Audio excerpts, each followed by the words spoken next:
रोहतक के मोखरा गांव में डिप्टी सीएम दुष्यंत चौटाला ने खिलाड़ियों का सम्मान किया। इस सम्मान समारोह में दुष्यंत चौटाला ने अपनी ही सरकार के एक मंत्री को नसीहत दे डाली। हरियाणा सरकार के मंत्री देवेंद्र बबली ने अपनी ही सरकार पर भ्रष्टाचार के मामलों में सवाल खड़े कर राजनीतिक घमासान को न्योता दे दिया है। दरअसल टोहाना में देवेंद्र बबली ने अपनी सरकार पर भ्रष्टाचार के मामले नजरअंदाज करने का आरोप लगाया था। वहीं अब इसी को लेकर डिप्टी सीएम दुष्यंत चौटाला ने देवेंद्र बबली को नसीहत दे डाली है।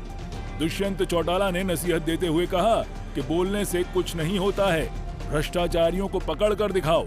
साथ ही दुष्यंत चौटाला ने कहा कि सरकार ने भ्रष्टाचार को रोकने के लिए बहुत कदम उठाए हैं। ऑनलाइन पारदर्शिता को सरकार लगातार बढ़ावा देने का काम कर रही है। तो भाई पकड़ के रोक लो। बोलने से क्या होता है? किसी के बोलने से जब तक आप उसको रोकोगे नहीं, उसके विरुद्ध एक्शन नहीं लोगे, तब तक ये चीज़ रुकेगी। दिन प्रतिदिन डिजिटलाइजेशन का उपयोग कर निरंतर इस चीज़ को कम किया है और पिछले 2.25 सालों में हमारा प्रयास रहा है। आज मैं आपसे एक चीज़ साझी करता हूँ कि आपने पटवार खाने से अपना इंतकाल निकालना था। पटवारी के कानूनों के चक्कर काटते हुए आप थक जाते थे। आजकल 1 मिनट पर जो हमारी जमाबंदी.nic.in है, आप फ्री ऑफ कॉस्ट नहीं निकाल सकते, अपने आप बंद हो गया।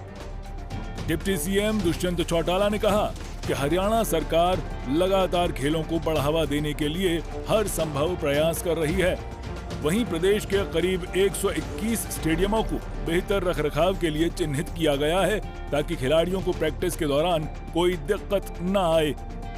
डिप्टी सीएम ने पूर्व में मुख्यमंत्री रहे भूपेंद्र सिंह हुड्डा की खेल नीति पर सवाल उठाते हुए कहा कि भूपेंद्र हुड्डा की खेल नीति केवल खिलाड़ियों को पुलिस महकमे तक सीमित रखती थी, लेकिन मौजूदा खेल नीति आज खिलाड़ियों को सबसे ज्यादा पैसे दे रही है। और यही नहीं, आज पदक लाओ पदक पाओ की नीति पर हरियाणा सरकार काम कर रही है। भूपेंद्र सिंह हुड्डा क्या कह रहे हैं नहीं कह रहे वो मुझे नहीं पता। आज के दिन भी पद लाओ नौकरी पाओ की नीति है, इनाम उनसे ज़्यादा सरकार दे रही है।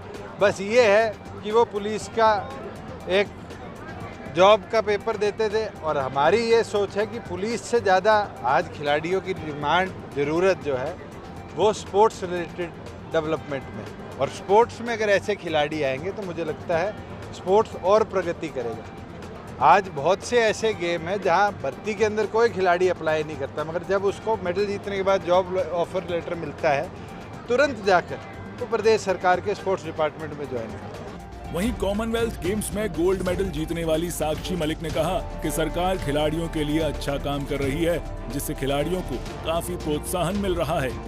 खेलों का स्तर बहुत बड़ा है। मुझे 18 साल हो गए कुश्ती में खेल करते हुए, तो मेरी आंखों के आगे इतना फ़र्क पड़ा है कि मेरी जब मैंने कुश्ती शुरू की थी तो इतना ज़्यादा कोई फैसिलिटीज़ नहीं थी। फैसिलिटीज़ में भी फ़र्क पड़ा है और आप देखोगे कि गांव में नई नई लड़कियां आ रही है, वर्ल्ड चैंपियन बन रही है मेरे ही गांव से। तो मुझे बहुत खुशी है कि मेरे मेडल को देख के लड़कियां निकल रही हैं और मेडल जीत रही हैं।